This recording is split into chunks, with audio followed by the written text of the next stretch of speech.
मूलवासी दिवस। लेकिन भारत में, भारत का चाहे कांग्रेस की सरकार हो चाहे बीजेपी की सरकार हो, ये यूएनओ में या संवैधानिक रूप से ये एक्सेप्ट करने के लिए तैयार नहीं है कि इस देश में आदिवासी रहता है। मतलब इस देश का जो मूल बसिंदा है उसको पहचान देने के भी बाद ये व्यवस्था नहीं करती, तो सोचिए कि हम कितने हाशिए में खड़े। वो हमारी पहचान को क्लियर नहीं करना चाहता है।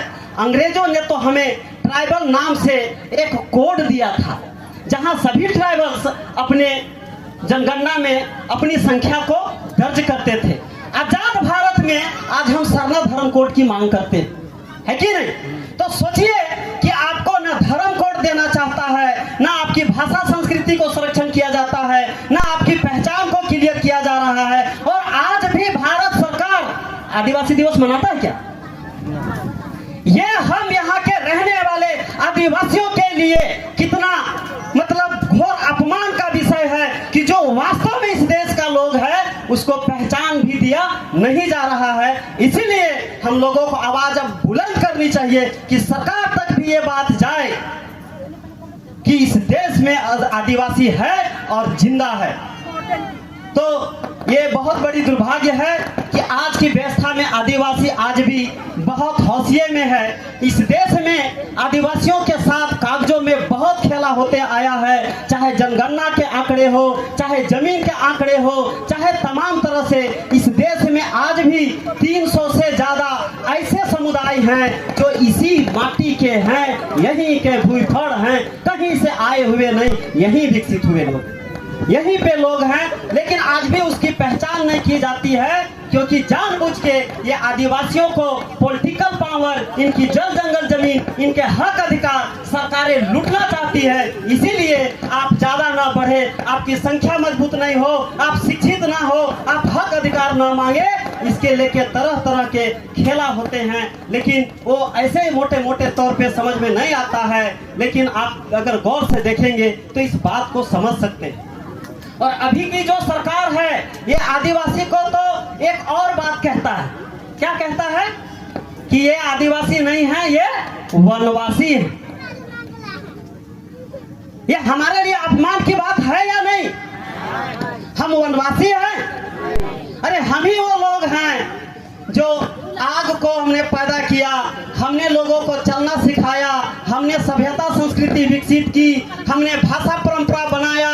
जब धर्मों का भी विकास नहीं हुआ था, धर्म आया भी नहीं था, तब भी हमारे परंपराएं थे और उस परंपराएं के माध्यम से हम लोग अपना जीवन यापन कर रहे थे। जहां जैसे जो चीजें समझ आया। कुछ दिन पहले एक आषाढ़ी फल होता है, उसको हम लोग बगनही कहते हैं। रोहन एक पर्व होता है, उसमें हम लोग खाते हैं कि नहीं? क्यों खाते हैं? क्योंकि पहले वो टिटनेस वाला इंजेक्शन नहीं था ना। तो उस समय अगर हमको सांप बिच्छू काट ले या कहीं हम अगर कोड़ी गैंता से कट जाए तो इसको बचने के लिए जो पारंपरिक तरीका था, उसने रहन पर्व में वो फल खाने की परंपरा शुरुआत किया ताकि हमको टेटनेस का, और उसमें एंटीबायोटिक रहता है, हमको कोई इसी तरह का कोई दिक्कत ना हो।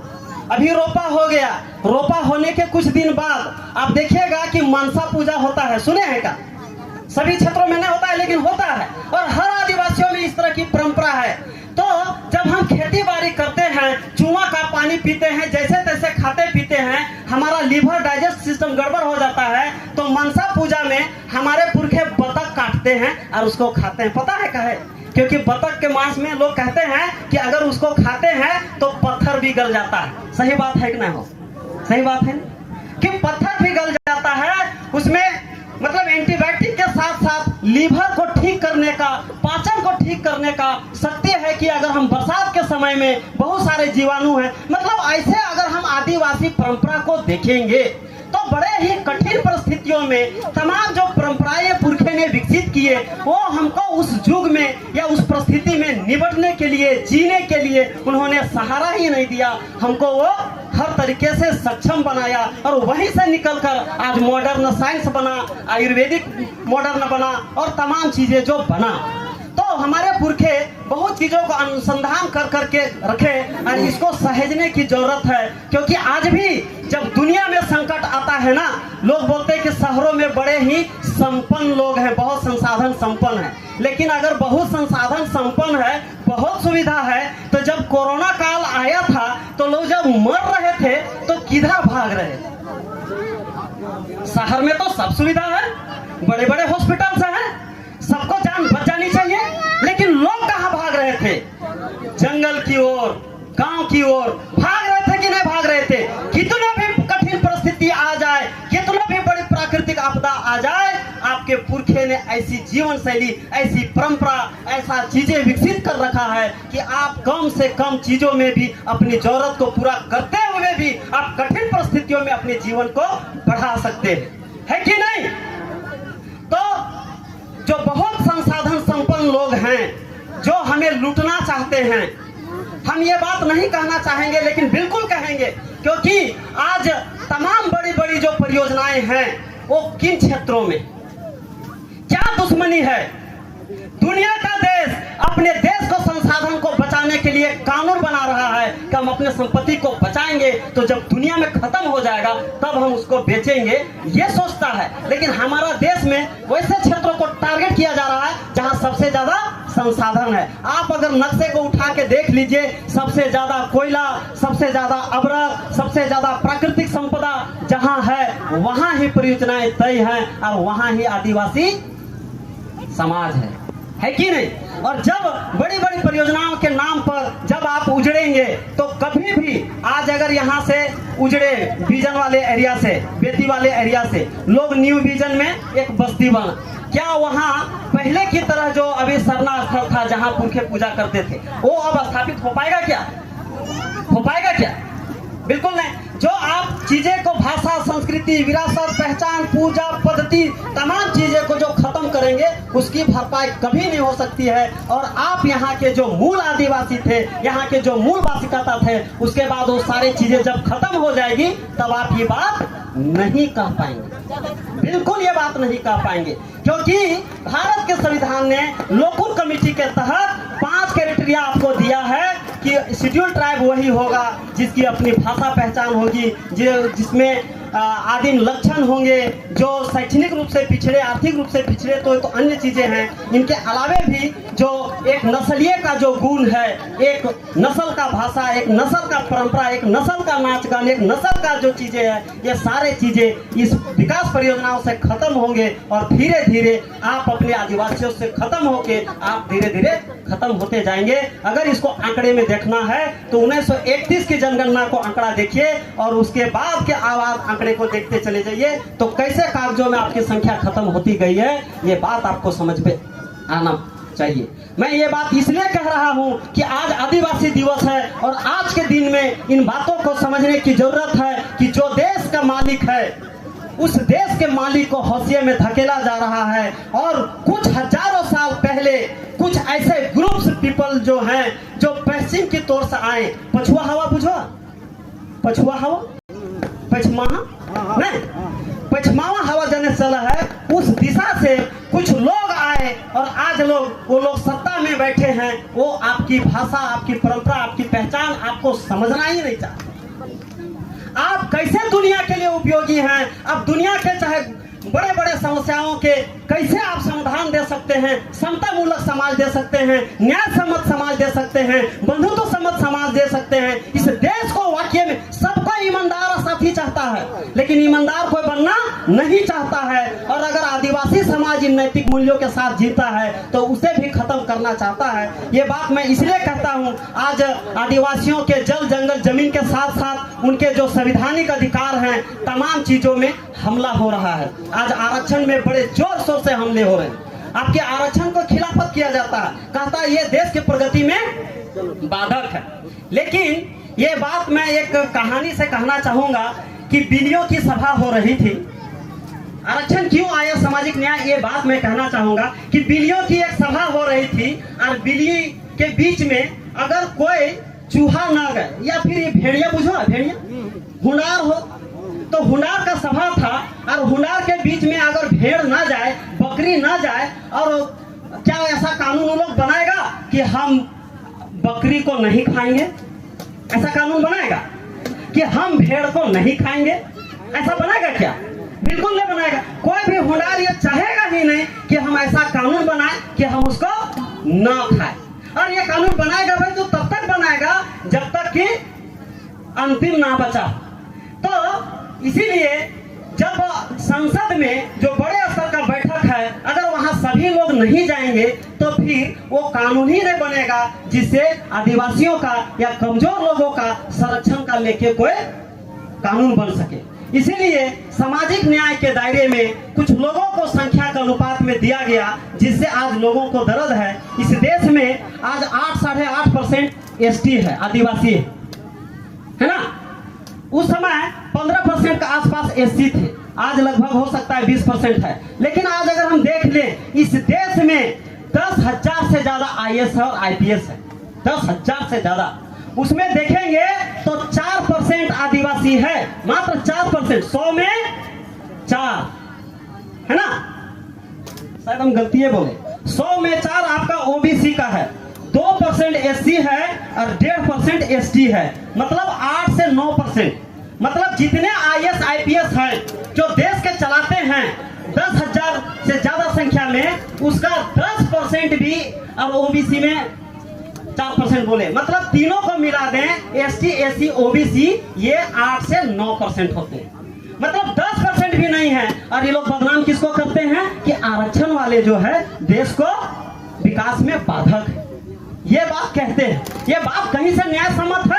अरे झूठो। भारत देश के जो सचिव है 85 सचिव है, उस 85 सचिव में 3 आदिवासी है, 1 दलित है और बाकी 81 जनरल वर्ग।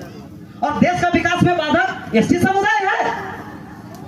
तो ये आप किसी भी कीमत में आप आ ही नहीं, आपके संरक्षण के लेके कोई अधिकार हो ही नहीं। इसीलिए ये लोग आरक्षण के खिलाफ भी हमला करते हैं ताकि इस देश का मालिक पूरी तरीके से खत्म हो जाए और दूसरे लोगों का राज चलता रहे। ये व्यवस्था सोचता है। ऐसे में आज हम लोगों को सोचने की जरूरत है कि आज अगर आदिवासी समुदाय के लोग एकजुट होकर अगर हम अपने हक अधिकार की बात अगर हम नहीं लड़ेंगे तो आने वाले समय में हमारे जो पुरखे ने बचाए हैं या हम जो अपने अस्तित्व को भी खो सकते हैं। इसलिए आज आदिवासी दिवस बहुत प्रासंगिक हो जाता है और हमें इस कार्यक्रम के माध्यम से मानने की जरूरत है। आज आपके क्षेत्र में ये अशोका वेस्ट परियोजना है, इसमें 3,000 एकड़ के आसपास जमीन जा रहा है, मात्र 500 एकड़ जमीन ही आपकी रहती जा रहा है। तो सोचिए कि सीसीएल आपको 2 एकड़ में 1 नौकरी देता है, मुश्किल से 250 लोगों को नौकरी मिलेगा।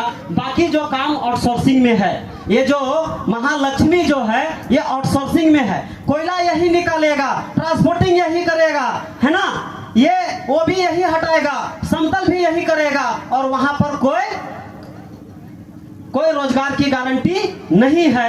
तो ये जो आउटसोर्सिंग है, ये जो निजीकरण है, सीधे सीधे आपके अधिकार में हमला है। इसके खिलाफ आप लोग को एकजुट होना चाहिए, मजबूत आवाज बुलंद करना चाहिए कि ये आउटसोर्सिंग हम नहीं सहेंगे। जिस जमीन में हम सदियों से रहते आए हैं, जिससे क्या यहाँ 250 लोग ही इस परियोजना से जी खा रहे हैं क्या?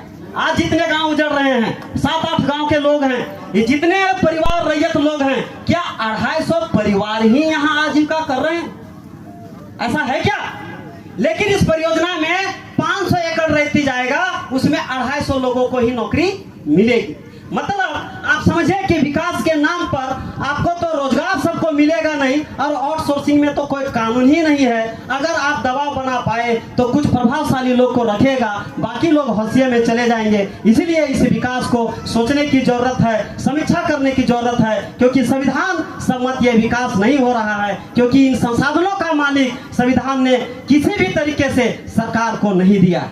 ये जन समुदाय का भौतिक संसाधनों का स्वामित्व और नियंत्रण समुदाय के अधीन है। और समुदाय का मतलब कहीं नहीं होता है भारत सरकार, समुदाय का मतलब कहीं नहीं होता है झारखंड सरकार, समुदाय का मतलब होता है ग्राम सभा और जन समुदाय, हर एक समुदाय जो नीचे स्तर में हो। अगर हम आगे अगर 243 का जो पंचायती राज अधिनियम को देखेंगे तो नीचे स्तर के लोग ही मालिक हैं। लेकिन आज ये परंपरा स्थापित हो गई है कि सरकार ही सर्वे सर्वा मालिक है, जो चाहे सो कर सकता है। लेकिन ऐसा बिल्कुल नहीं होगा। इस चीज को चैलेंज करना पड़ेगा, इसके खिलाफ मुखर खड़ा होना पड़ेगा। इस क्षेत्र में या फिर किसी भी क्षेत्र में हम लोग देखते हैं जहां भी कंपनियां खुलती है वहां लोगों की बलि ली जाती है। क्या पिपरवार क्षेत्र में भी बली हुई है क्या? पिपरवार परियोजना में आप देख लीजिए, जितने महत्वपूर्ण लोग थे, जितने भी जागरूक लोग थे, जितने भी कोई समाज चिंतक लोग थे, बुद्धिजीवी लोग थे, राजनीतिज्ञ लोग थे, वैसे बुद्धिजीवी लोगों को टारगेट करके मरवाया गया है, हत्या किया गया है। ये जो शक्तियां हैं, इसके खिलाफ आपकी लड़ाई है। वो सीधे आप पर हमला नहीं किया, लेकिन परिस्थितियां ऐसा पैदा कर दिया कि आज उसकी हत्या हो गई। हर एक दूसरे को फुसलाया कि देखो भाई, अब अगर आपको हिस्सा चाहिए तो ये बहुरा जी सारा माल खा रहे हैं, इसको साफ करो, तब जाके आपका राज चलेगा। और ऐसे ऐसे करके आपके बीच में कितने साथियों को मराया गया।